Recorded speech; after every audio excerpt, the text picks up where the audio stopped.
Right now I'm on the campus of Ithaca College, which is located in Ithaca, New York. It shares the town of Ithaca with Cornell University. Ithaca College is a relatively modern university, a 20th century primarily institution, has very modern architecture reflecting mid-century styles, and it also reflects mid-century tastes in higher education. You know, it used to be with some of the older universities, those ivy-covered places that are really old, like Vassar and Colgate and Hamilton, etc. Those schools were set up at a time when the liberal arts really was the only kind of education that one could conceive of. They read literature and studied the arts and studied society through the classics. In fact, way back when, there was very little science that was actually being taught. There was more theology than there was science.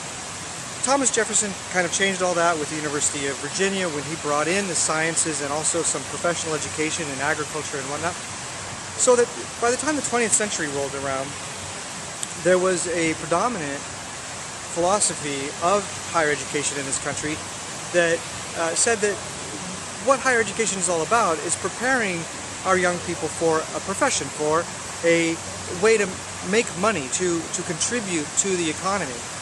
So there really are these two different kinds of strains in American higher education. So you have the Colgates and the Vassars and even some of the Ivy Leagues like Dartmouth or Princeton, where the liberal arts really is the guiding principle of the education that is offered. Here at Ithaca, however, the education is primarily professional. So you'll find students who are really choosing a pre-professional track in allied health professions, in communications. I had a student who came here for professional photography.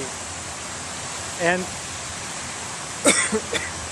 so students come here to get a training for a particular profession. So as you're thinking about the kinds of universities you want, first of all, you might think about location and this drop-dead gorgeous view up here on the top of the hill overlooking the valley of, this is the Finger Lakes region of upstate New York.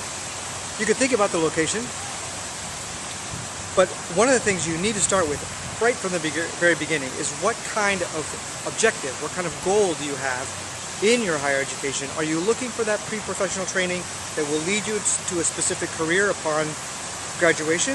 Or are you looking for a much more general, more broad, maybe less immediately relevant education that some of the places like Harvard and Yale and Dartmouth or any of the number of liberal arts colleges across America has to offer? Knowing what you want will help you choose the right college for you.